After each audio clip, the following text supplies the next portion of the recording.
Okay then.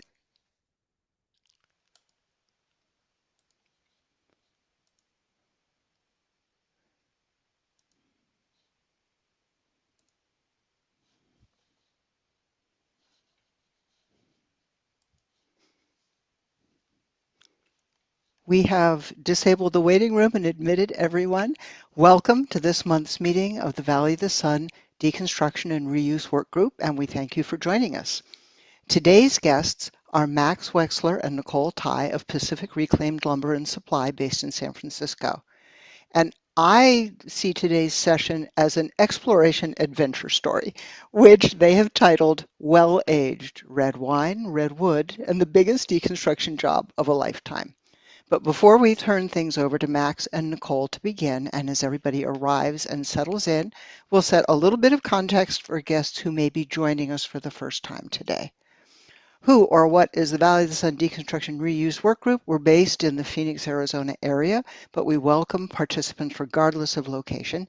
We're in our 6th year of spotlighting deconstruction, reuse, and sustainability progress, plans, and goals as models for broader awareness and implementation. We invite you to join us on LinkedIn to share and promote your efforts and or to email us with suggestions or questions if you'd like to present in one of our sessions. Valley of the Sun Work Group meetings are sponsored by Stardust, which is a charitable organization in the Phoenix area since 1997, extending the life of quality materials, enriching our community, and protecting our planet. And since 1997, Stardust has completed nearly 10,000 deconstruction jobs in the Phoenix area, diverted over 1 million pounds of usable material from the landfill, and put those reclaimed materials back to use in our community through 2 retail centers serving more than 200,000 individuals and families. Our next meeting will be Monday, June 8th. We always do a preview of coming attractions, and we will be learning then more about Reclaim New York City, and that is the Reuse Exploratory Committee on Legislative Acts Impacting Materials. This is an interdisciplinary group of a dozen energetic folks who are working to develop circular economy policy proposals for New York City's construction and building removal industry. And its goals are to reduce greenhouse gas emissions from material use related to construction and to create local jobs and resilient local supply chain. And in particular, they're going to be sharing their deconstruction and reuse action plan that was launched in July of 2025. But those of you who've joined us before know that we are all about fostering community. We want you to get to know and connect with each other. So we ask that you introduce yourself in the chat, share your name, your organization, your location. You don't know if you'll discover somebody that you want to have a conversation with or a connection with later.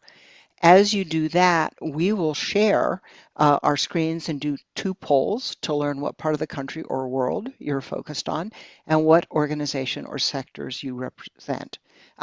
We will be sharing the Zoom chat. I'd said if you introduce yourselves there, that will be shared along with the recording link so folks will be able to follow up on those connections. And while more than 600 folks have attended our meetings so far, every topic resonates with different interests, so we appreciate your sharing with us the information about who today's topic drew. First question, what geography do you represent or serve? And we've got various portions of the United States, nationwide, and outside the United States.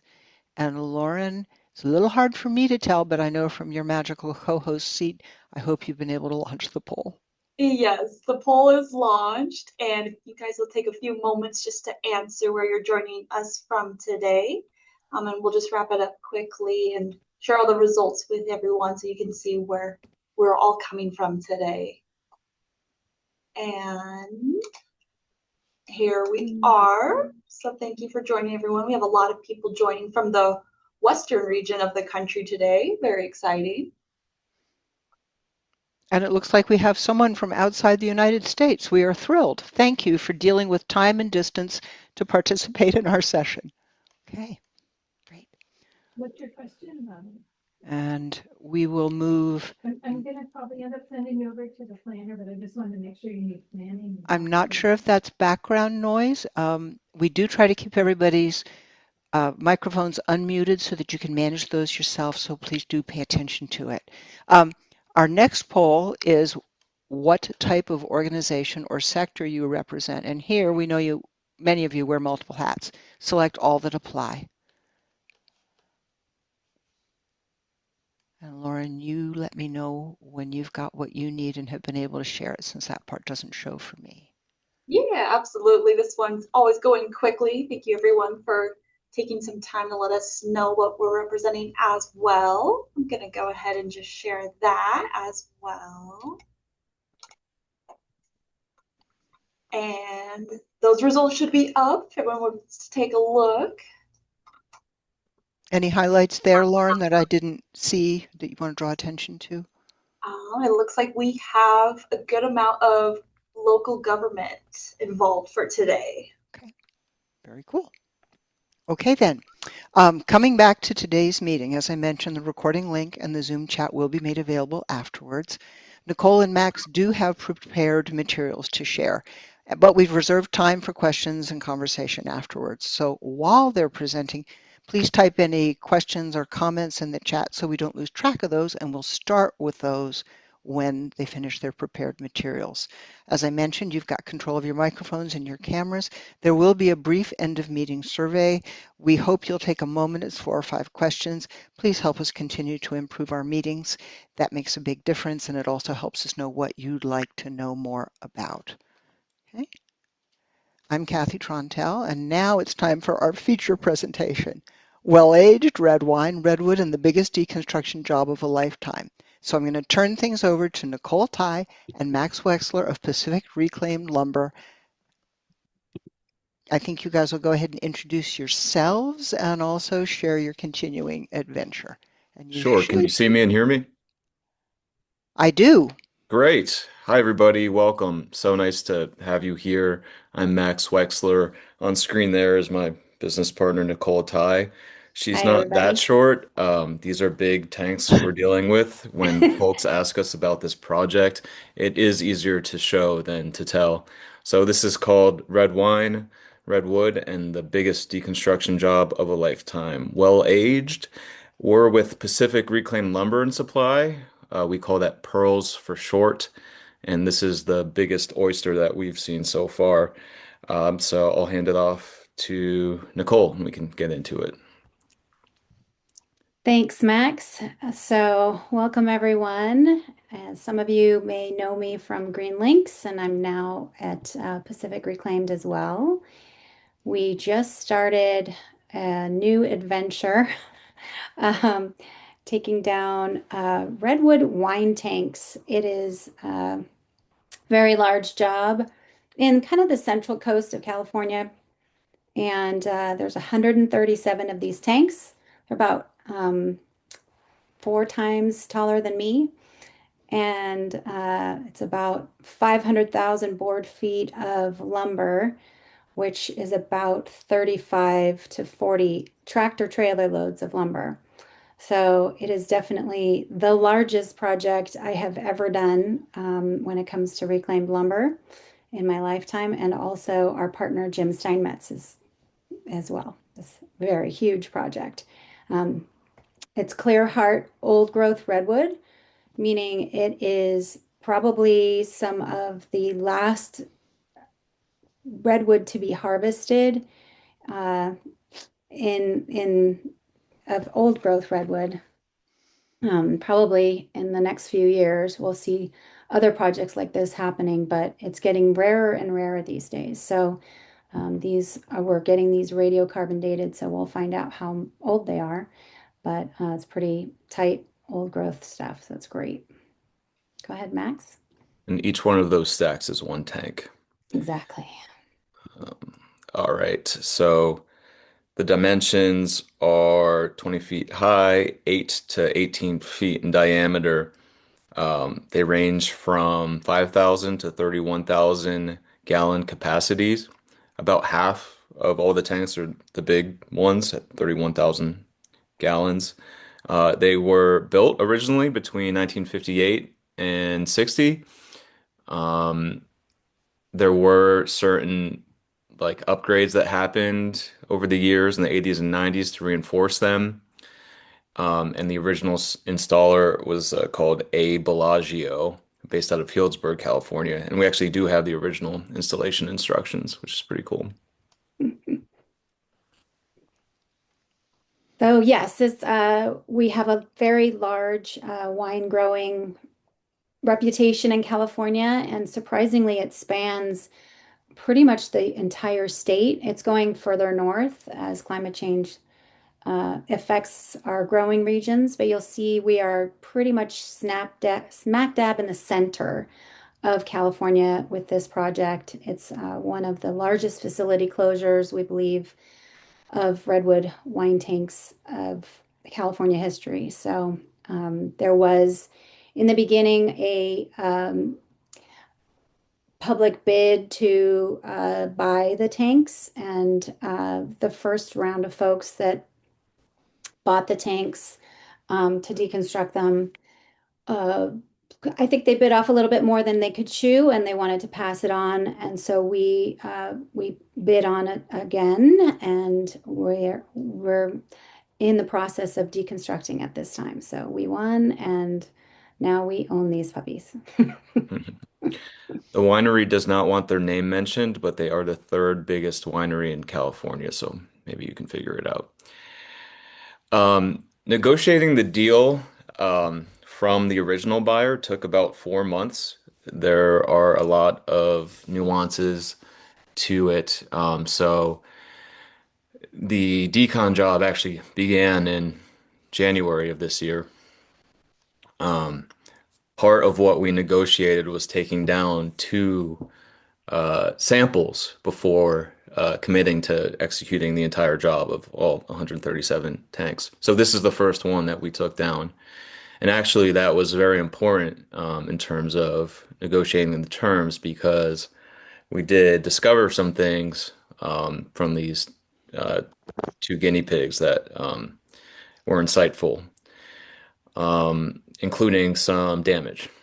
Um, And so the timeline of the job should go to about June or July. And so as you can imagine, like we didn't know how much damage would be in these tanks, and then you have to extrapolate and then decide, are we paying for damaged wood? And this was like spreadsheet world. So um, it's important to, try to uh, agree on all the same assumptions going into the job, um, so that everyone's on the same page, um, and try to, foresee any hurdles. Okay. So the wood is old growth redwood, as we mentioned before. It is extremely tight grain. The strength and durability of old growth redwood is well known. It's used widely, and we've learned as far as Chile and New York City water towers. It's amazing how redwood has permeated our basically the Americas as the wood of choice for anything related to water or wine, in addition to oak for wine. It is, of course, water resistant. Redwood itself is a highly insect resistant material. It's the majority of our houses in California and somewhat on the west coast are sided with redwood. Our decks are redwood. Our yard elements are all redwood. And there really isn't that much redwood left in the forest that is of a decent age. So now they're marketing redwood as uh, sapwood. And how great sapwood is, but you don't want sapwood in your redwood. So sapwood is the outer layer and is generally kind of a whiter uh, material. And it just does not have the same strength and durability and resistance that the inner layers do. Is also fire resistant. We know that this lumber is you can see at the bottom, you can see the wine layer. It's was mostly red wine in these tanks, so it has a pink color to it. So we'll be testing the wood to see how fire resistant that side is. but the majority of the redwood is extremely fire resistant. Once you create an envelope with redwood, it definitely is a great solution for fire. Um, this material cannot be manufactured today. You can only get it reclaimed. There is some lumber remaining in stockpiles on the coast of California of old growth redwood. Generally, it's old sinker logs, so that were taken out in the 90s. You can't pull redwood out of the rivers anymore, but folks did harvest them out of the rivers in the 90s. And there's just some folks that have them in their barns, but there's really not that much left. Next. So I would say magical qualities of old growth redwood are caused by hundreds of years of growth compressing the grains into what you see as these super tight grains. And the tannins of the wood, are insect repellent. And then redwood evolved with fire. Redwood grows actually depend on fire to clear the underbrush and then open the seeds, the pine cones, for new growth as well. So that's old growth redwood, but what about this specific wine wood? Well, it's got some funky additional qualities, including the interior face having this rosé finish, we're calling it, that goes about a half inch into the interior face of the staves. They were sealed originally with beeswax, which creates this nice texture in between the staves. And they smell, as my garage can tell you right now, for like a month or two. It's pretty strong. Yeah. Additionally, uh, on the interior face, these tartrates form. That's those crystals on top that are a natural result of the winemaking process. Um, these were kept indoors, right? Which really lends to the quality of the wood not being weathered. And these were not built with screws or nails. And I'll touch back on this later, but that does impact the quality of the wood. Instead, the staves were fastened with, hoops, and once you pop off the top and take the metal parts off, all the staves just pop right out. So you can see, from this cross section, the character of this specific type of wood from the wine tanks. Nicole. So the logistics of this project were pretty gargantuan. Each tank itself was uh, 2 stories high. You can see in the picture on the left, we have a catwalk. So those catwalks are suspended from the tank. So there was a lot of, on-site logistics that we had to figure out. We have 2 crews that we decided to run in order to get 2 tanks down a day. It's a little bit different from deconstructing a house. So the safety procedures we had to adjust for this space, and we have a great on-site project manager for the facility that checks on the crew practically on an hourly basis just to see if they have any questions about how the winery works or how things are fastened. We've got it down to a science now, but the facility had uh, PVC and stainless steel pipes and other things that had to come down that they wanted to save for their other wineries. So we had to coordinate with their teams to make sure that they got those materials out before we cut the catwalks because they were suspended from the catwalks. Um, Lots of ADA and OSHA issues. The ADA obviously is not an issue here because these were all second story with a stair, so it was existing. And OSHA was a big deal. We had to abide by the rules of this very large corporation. So we went through a few different iterations of how to suspend the catwalks once they were removed. So that was very interesting. Then, as Max mentioned, there was some damage. So there was two buildings that these tanks sat in, and the first building they removed what's called the bung, and it's like this. We'll show you in another picture. It's the plug that plugs the top, so they can test the wine from the top. And they had removed the bungs, and it caused a mold to form on the inside of the tank. So we had to wash each tank before we removed it, and then we did a double wash, either power washing them on the platforms, as you can see down on the bottom, or outside of the building. And then we had to stack and sort them. Originally, our first buyer wanted the materials stacked tightly, so they didn't want any stickers, which are just pieces of wood that you put in between the wood so that it can air dry. And so that was how we stacked it in the beginning, and now we're stickering them. And then figuring out the hulling. The hulling is a tough one because the wine is constantly changing its weight. It started out completely wet, over 25, and we're, age as it sits outside, it's slowly air drying and changing.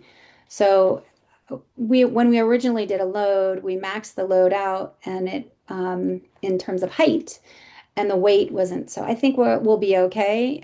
Once the wood dries, we just have to figure out how to stack it a little better on these trucks to make it a little bit more efficient. So that's been a little bit of a challenge, just figuring out how to haul these because they're so long. We don't want to cut them, and so you can imagine a 40-foot trailer can only fit so much because each of these are 19 to 20 feet long. So we really can only get basically 4 stacks and so many stacks high. So that's what we're working on site and getting it shipped out. Let's see, what else do we have going on here that I can tell you about? So figuring out how to remove the tanks. They had done a few on site prior to us getting there. We had the person that we bought the wine tanks from was actually a cooper himself. So everyone had their 2 cents on the best way to remove these. And really what it ended up being in the end was finding the right people to be the ones removing the tops because it's pretty scary being on top of a 20-foot tall tank. So, and just having the right technique and patience and things like that. So we have basically 3 to 4 kind of hot shots who are the ones that are doing the tops. And once they get the tops off, it's an easy removal of the staves. They are very heavy and tall, so it is. We've come up with a pretty decent methodology. So if anyone wants to know about our experience, please let me know. We've got some tricks. So go ahead. A few things to add. So a cooper is someone who builds casks and tanks, for alcohol. It's kind of a dying art, but if you know someone with the last name Cooper, that's probably what their ancestors did back in the day. After we clean the wood with a power washer, it's about 4 pounds a linear foot, right, Nicole? But after drying, it might be half that. We're still not entirely sure. So that's been Yeah. a challenge that we're tracking. Mhm. And there is a video of a long haul truck full with the lumber.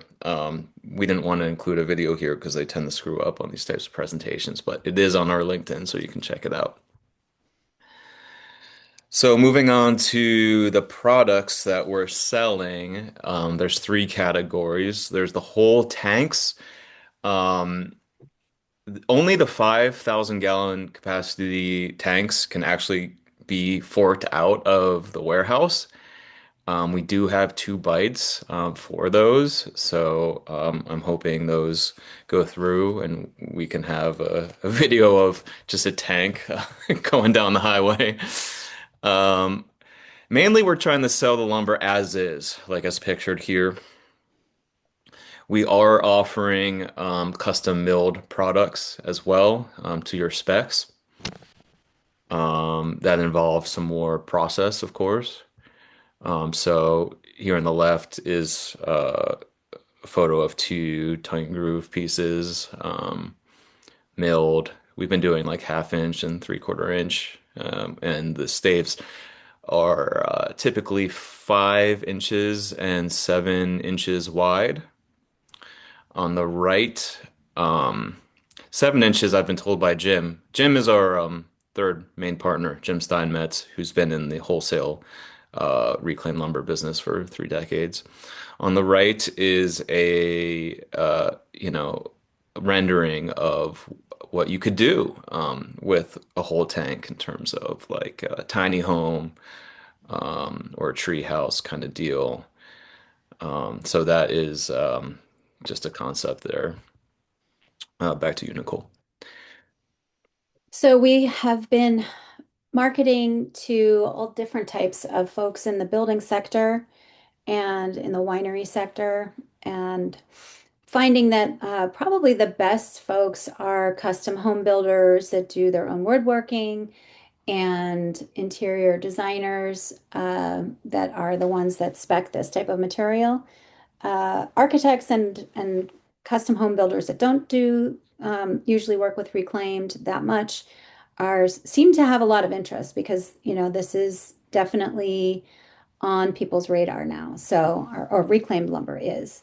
So that's great. And then we have we're working on Instagram, Facebook, LinkedIn, and just really calling people, emailing people, because this is just, we have to get the samples out to folks because it's just, you have to see it to believe it.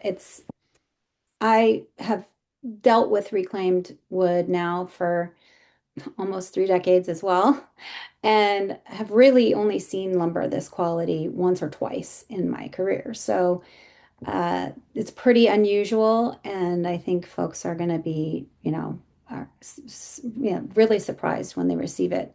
Uh, we have a couple of folks that have been interested all the way in New York, and as I mentioned before, surprisingly, Chile. They have a pipeline down there that is made completely of redwood, and they need to repair it. So this is the closest thing that they have to that kind of quality and quantity. And that's really the biggest issue, is having the quality and that quantity all in one package. So usually you can get the quality, you know, like I said, it's going to be in somebody's garage or in somebody's barn on the, West Coast somewhere, and it's only going to be, maybe one unit.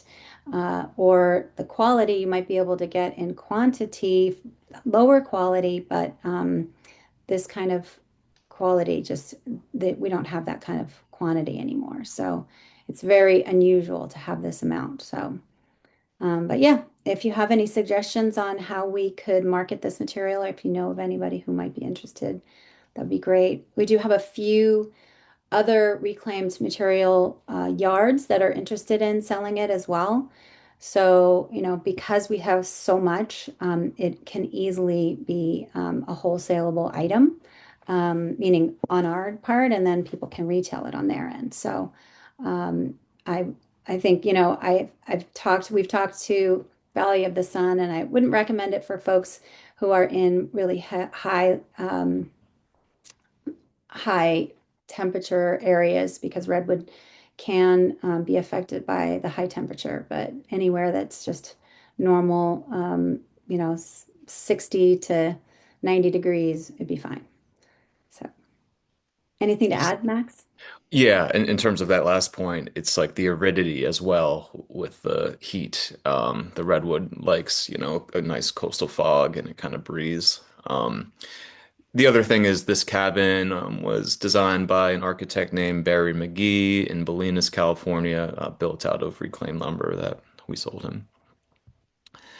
So there have been some challenges. Nicole's already talked about the mold management, and that was a big lesson learned and an easy fix, which is just leave the bungs in, which is what we're doing now until the day of the decon. There was some insect damage on the base boards some termite damage, and some, what was it, a beetle? Yeah, it's uh, oh gosh, I'm blanking on it. Powder post beetle. Yeah. Powder post beetle. But again, because of the resins in redwood, not very deep, a half inch or less. And the thickness of the staves is 5 and 5/8. Is that right, Nicole? 2 and 5/8. 2 and 5/8. Excuse me.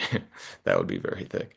Yeah, Um, that'd be the great. metal, I'll show you a photo of the metal rings uh, in the next slide. Um, One thing we don't want to do because it's such a high quantity is flood the market and, just drive the price way down. It's kind of a good problem to have. Um, it's also something we want to avoid. So you can see the straps in the foreground. The picture on the left were um, the original bands going around the tanks, and in the background, there are circular reinforcements from the 90s with turnbuckles on them. This is high grade metal from what I've been told.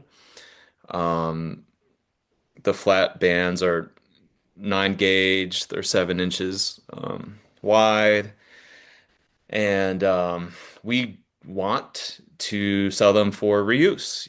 We can always recycle them, of course, and that's my background is scrap metal recycling.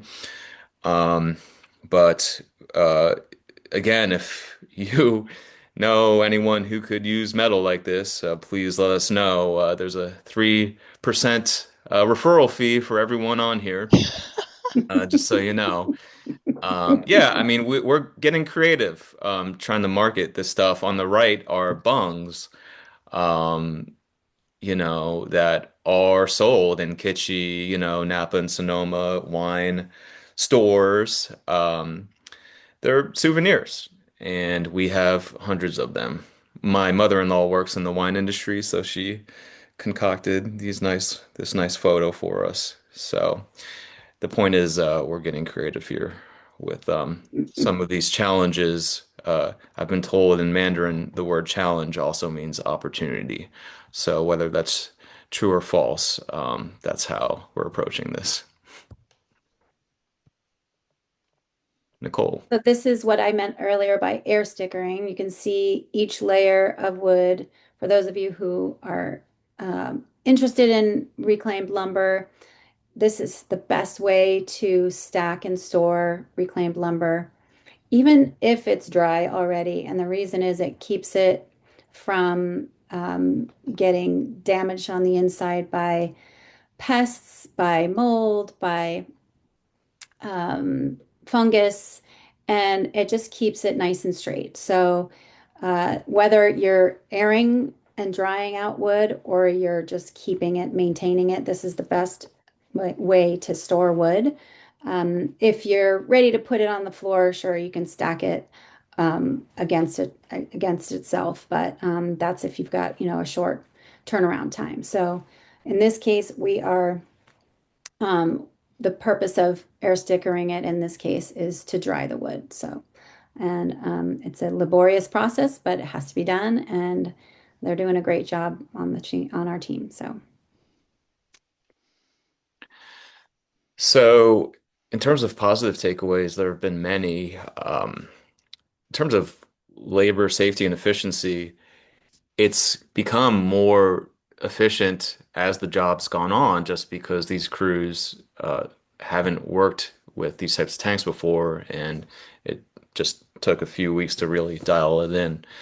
Um, we've created many jobs for the crews, which are indoors, which is nice for the wet season out here in California.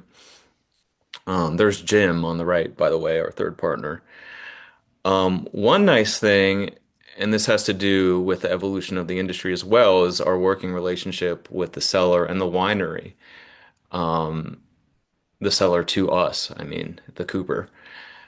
Everyone wants to save this wood, everyone involved. So it's nice that all the parties are really working together on this project, as things have become revealed, continuing to stay flexible and negotiate any issues. Some of the costs of like mitigating the mold have been split 50-50 between parties, for example.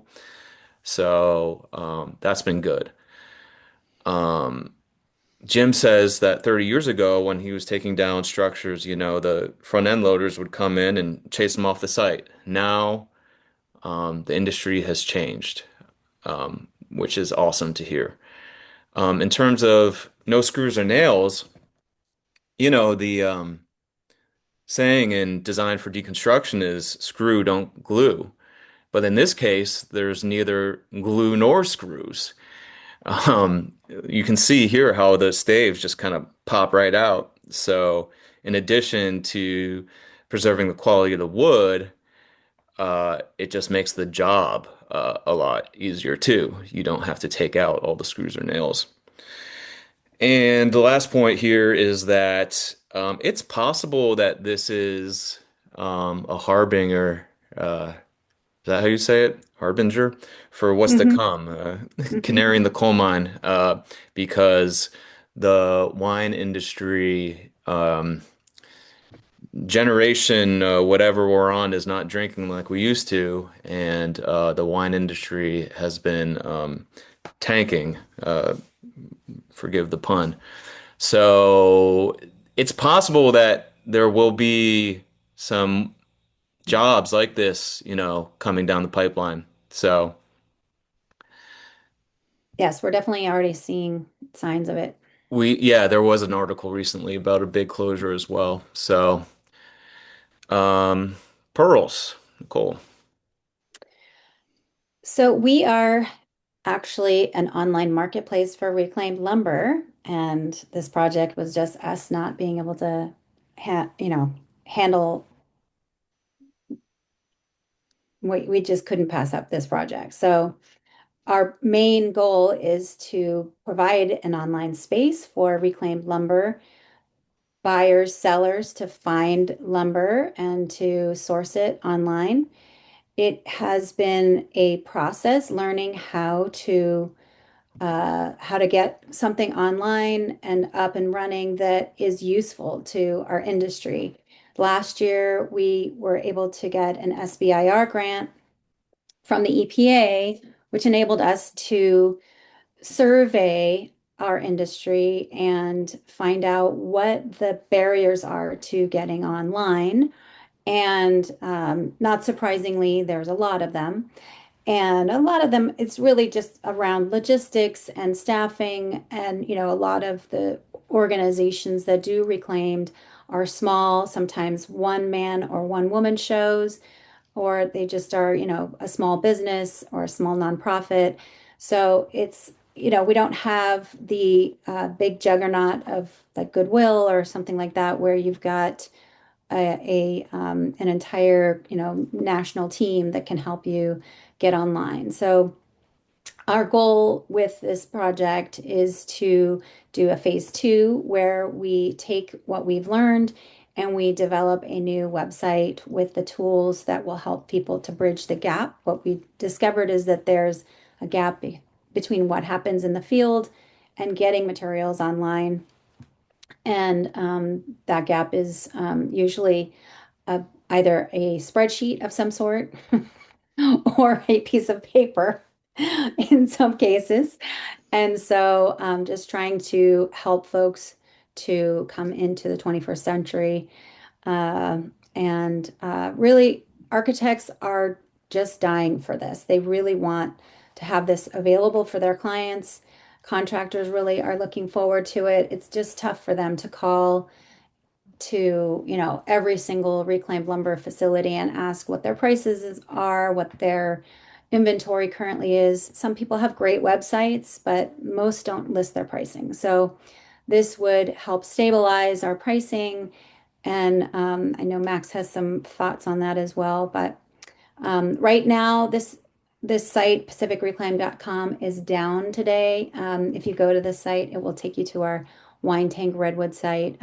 We had some technical difficulties. So, any Yeah, other very further thoughts on exciting. that, Max? Well, Pearl's decided to crash this morning, which is very exciting. We've had a And Monday. led us to add this slide in this morning, which we were planning on sharing a little later, but maybe it's just serendipity.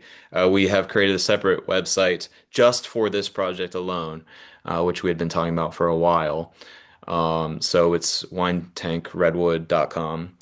Um, Back to pearls. I mean, basically, in our field, right, in our industry, it's a lot of hardware people. We are hardware people ourselves, not software people. So that's like the challenge getting folks, bought into this. There's also this like protection of your, you know, networks, these small, mostly old voice networks. Like there's this prisoner's dilemma where folks don't want to give up their suppliers, buyers and sellers, right?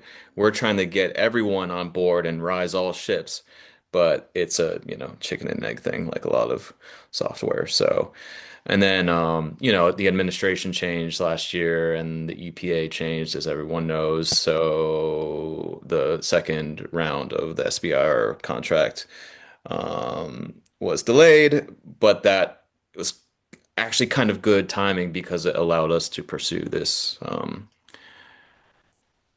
project that we're talking about today.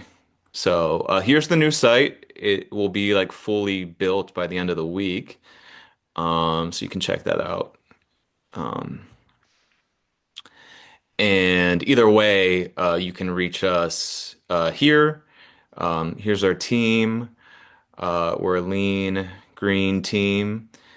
And there's Jim in the middle, Alita and Vivian, myself and Nicole. So um, thank you again for joining us today, and please spread the good word. We are selling this stuff. Oh, wow. Thank you, Max. Thank you, Nicole. You covered a lot of ground, and there are already some questions that folks started putting in and comments in the chat. So I'm going to suggest we start back at the beginning of those. But if there are other folks who have questions, things that are popping up for you now, please use any of the standard ways. Use the virtual raise hand if you're comfortable with that. It's a little hard to see everybody with raising the screen, so if the virtual hand raise doesn't work for you, put something in the chat and we'll catch you as we are able to get through some of the questions that have already been put out there. So going back to one of the first comments was a comment from Catherine Soder who wanted to know, are you filming the deconstruction process? With the observation that it would make a great story and an instructional video. Good question. We've got some video, but the wineries kind of asked us for them to remain anonymous. So, but I will check to see how, it's on my to-do list to check with them to see what we can utilize from the site. I mean, obviously we're able to use our photography from the site, but creating videos, that's a really good idea.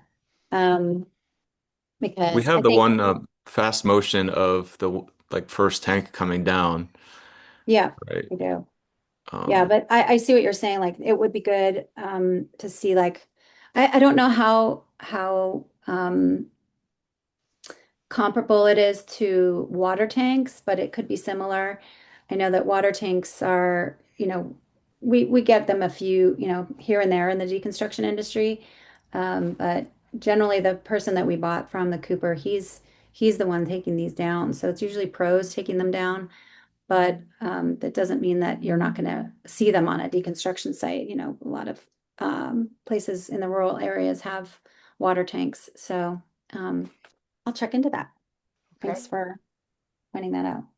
Katie Bird had asked a question about how you're addressing challenges with safety codes and standards and getting this reclaimed wood graded for structural uses, such as in ADUs, tiny houses, and so forth. Good question. Yes, so redwood is not a structural material, and so we are not going to be getting it graded. I've talked to several graders, and they basically just said that the material speaks for itself. And talked to Sean Wood of USGBC, and how, folks that are seeking LEED certification could potentially utilize LEED credits for this material if they're incorporating it into their jobs. So redwood generally is used for siding, decking, things like that. So it generally isn't something that needs to be graded. Um, it can be obviously graded for the quality, but it kind of, like I said, this quality doesn't exist. So um, it's clear heart redwood. That's pretty much it. Anybody who has dealt with clear heart redwood in the past will see it immediately. So, but yes, so our goal was to try to get it certified, but there really isn't a group that that offers what we're looking for, like all in one. So if anyone has any suggestions, that'd be great. I mean, we could do FSC, but it's kind of unnecessary. But I don't know, Sean, maybe you have some thoughts on that.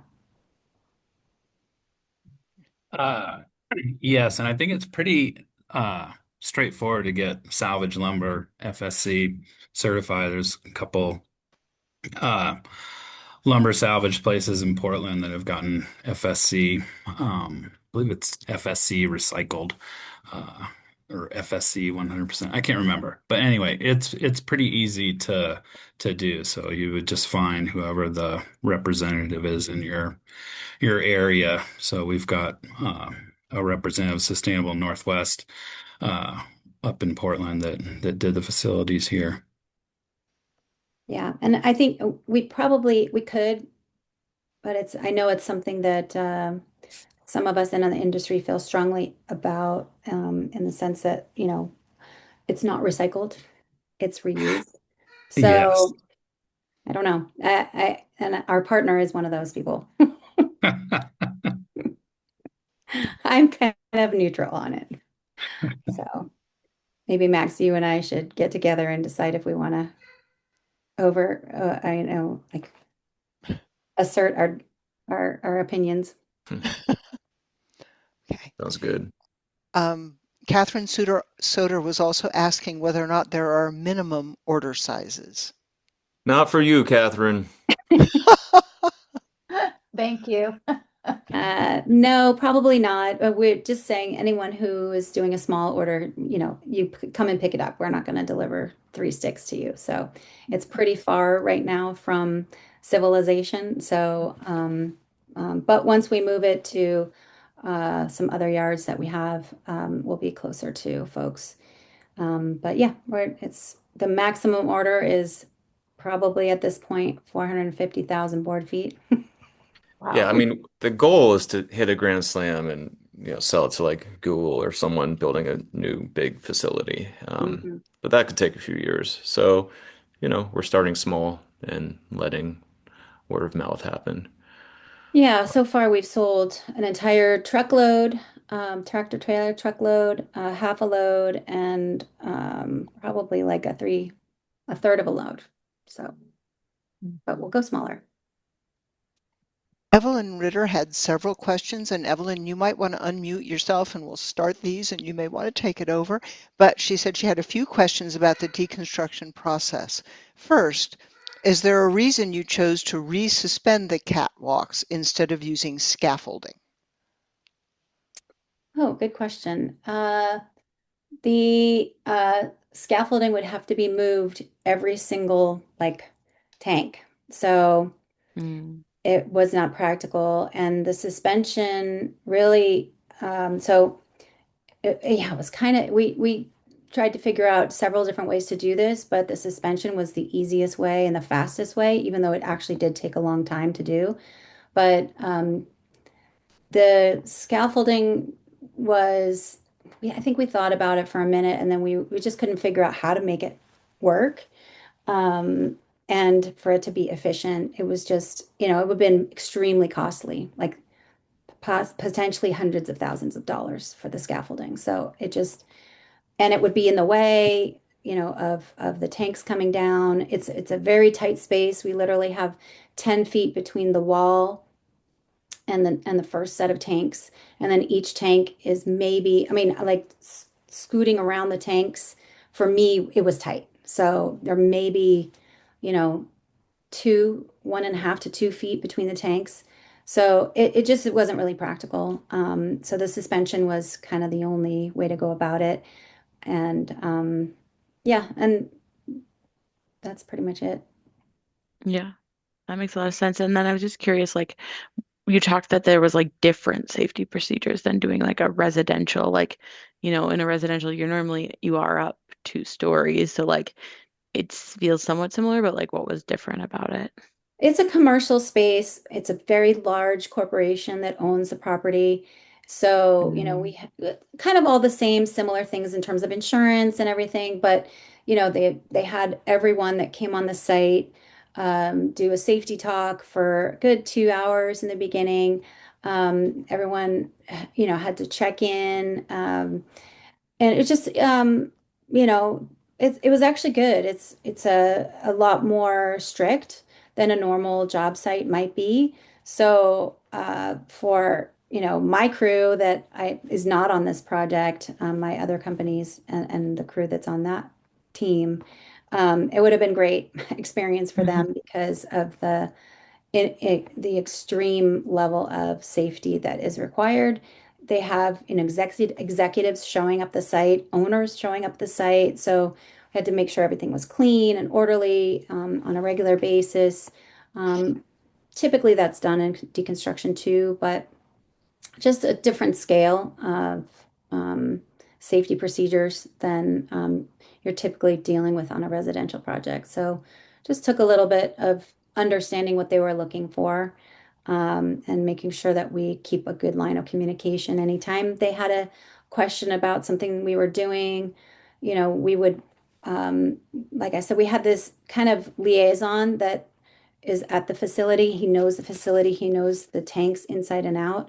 And so he was pretty much available to us 24/7, which was great because it really helped when we had a question about something. He knew how to fix the tanks and how, the tanks operated. So anytime we had a question, he was available to us, which was great. But yeah, it's very different from a building. The tanks themselves, they sit on this concrete pad and then they're sitting on 4x4 redwood uh, lumber.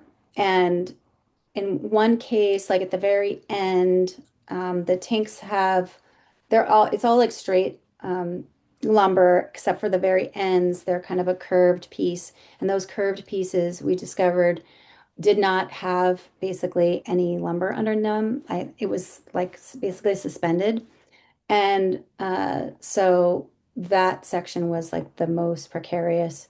And so, the first couple were, we had to learn how to manage that. And so anyone new that came on the site, they had to be informed, watch out for these.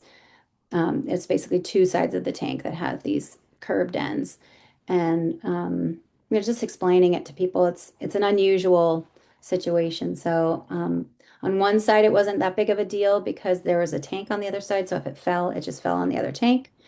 But on the other side, it was completely open and there could have been somebody standing there. So that was a safety issue that we had to manage. And we still have to manage because, the guys get tired at the end of the day. It's a lot of work. These things are very heavy. So they just have to be very cautious. And, we're lucky that the teams that we have on site, they're consistent. They're all the same guys. So they all know what they're doing and are fast at this point. And Nicole, I think Max had mentioned in one of our prep conversations that some of the workers at the winery were the same folks that you were able to engage for the work deconstructing the tanks. So you Yes. created jobs Yeah. for those folks as well who knew the environment. Right, exactly. So when we first started the job, we learned that they were converting all the tanks to stainless steel tanks. And then with the war and the economy, they did a complete 180 and they decided to shut the facility down. So every month, a new guy was laid off, and some of the crew that works on our team were those folks that were laid off. And a couple of them were subcontractors that had previously worked on the tanks. And so one of them in particular was we hired so that he could wash the tanks. He knew how to work the system. they have these, it's kind of like a sprinkler, like a lawn sprinkler that goes like this, but it's a $50,000 sprinkler. So we didn't want to operate that. We wanted to make sure that the most qualified person operated that. And so, yeah, we locked out. None of them had ex that much experience removing tanks, except for they had removed a few for the owners in the past, but they had all had experience working on the systems, and so it's great. So they work really well together. They know each other. So, but yeah, they were all laid off. So And I'm pretty proud of that, providing jobs for folks who were really in need of them at the time. Again, indoors, possibly the most important metric yeah, is job creation. And by the end of this, we'll have like an FTE approximation for how much job creation we actually did on this project. yes. Like And we whenever have a you're we have a subcontractor that we hired, that for deconstruction, the winter, the rainy season is typically inside jobs and or people get laid off, and so we were able to provide full-time work for this other crew for the entire season. And when they had other jobs, they would pop off for a couple weeks and then they come back and they have work. So it's really great. They're very happy to have the work. And I wish my crew could have done it, but we're 4 hours away, so it's just too much Okay. for my crew in terms of distance.